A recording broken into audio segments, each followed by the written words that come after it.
What's up, everybody? It's Paul here. Hey, wanted to bring up something quick that I was thinking about, and it is actually a really important thing for business and sales and leadership in general, is keeping your customers' time in mind. And what do I mean by that? Who are your customers, right? So you have your customers that are external, people you call on, people you have meetings with. Internally, you also have customers, your employees, right? And your employees are just as important. So it's just like when you have a meeting, right? If you're going to be late to that meeting, let them know in advance, hey, I'm running 5-10 minutes late. Either we can reschedule or we can do it another time. The other alternative is just to make sure you have an agenda and you keep to that time and try to make your decisions succinct and as on point as possible, right? So that's kind of your external or internal view of your customer. You have internal customers, you have teammates that you need to keep their time in mind, and that's very important. Externally, it's just as important, right? So, you set a call. You say, hey, can we meet for lunch at 12 o'clock on this day? Do you have enough lag time to get from your prior sales call or your prior meeting to get there in time?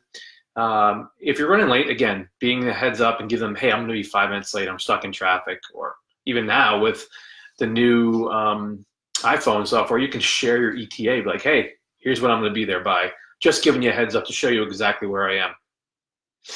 The other thing is too, so you have this meeting set up, you have lunch meeting, you say, hey, we schedule this for half an hour. When you first sit down, you say, hey, is this time still good? Whether it's on a phone call, it's on a voice, video chat, or face-to-face, and say, thank you for meeting with me. I really appreciate it. I want to make sure that we still have a half an hour time to talk about what we need to talk about. If this is not a great time for us to talk longer, let me know. That is telling them how valuable you see their time, as well as they want to know how valuable your time is. So making sure that is message and that is known early on is very important. It also goes into the pace of how you pitch or how you talk to your clients. So if you have a half-hour meeting, you kind of just want to cut to the chase and keep it succinct. Hey, we recap from our last meeting, and here's go right into what we're talking about. Here's the nuts and bolts of why we're meeting today, blah, blah, blah, blah. Now, if you have more time to that, you can spend a lot more time on rapport building and building that personal relationship up. But ideally, you should think about it like this, right? So if you have a half-hour meeting, and again, you can change these numbers if it's an hour, maybe double them, right? But for a half-hour meeting, say the first 5 minutes is rapport building. Hey, how's it going? Haven't seen you in a couple of weeks. The last time we talked, you said this was going on and you couldn't meet. And thanks for taking the time to meet with me today. What else is going on in your life? And just keep it short, right? And you just want to. You can say that's 5 minutes the most, right? And then the next 5 minutes would be either asking your discovery questions, right? Like learning more about them, learning more about their challenges, learning more about what the issues they're facing, and then taking notes, and etc. The next 5 minutes, again, and that number can change from 5 to 10 minutes in there easily to be, hey, we're going to talk about your challenges and problems, and let them talk, right?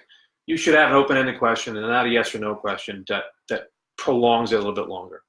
So now you're at 15 minutes. The other 15 minutes can be, okay, here's some suggestions based off our initial conversation of what you can do at this time.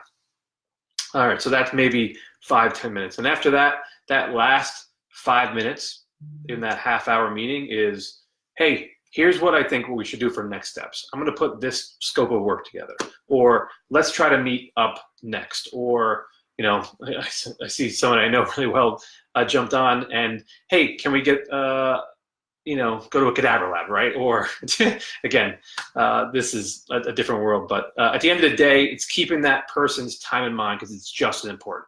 I need 5 minutes of your time to talk about something. That's it. Keep it to that 5 minutes or under. If you prolong it out and you're taking that time away, you're taking money out of their pocket. Same for you, right? So if your customer ghosts you on your meeting, it's a good reason. Maybe they're not interested in doing business with you, or they have a legitimate reason. You need to find out what that is. Anyway, that's my thought process and my ideas on keeping your customers' time in mind. Try to carry this with you in everything you do, whether you're working with your family, your employees, or external customers. It's really important to understand that time is the only thing we don't get back, right? So time is precious, and you have to make sure you're utilizing that time to the utmost you can. And I'm trying to do it right now. All right. So make sure you have a great day. Make sure you ring the bell every day. Be grateful and thankful. Cheers, everybody. Thanks.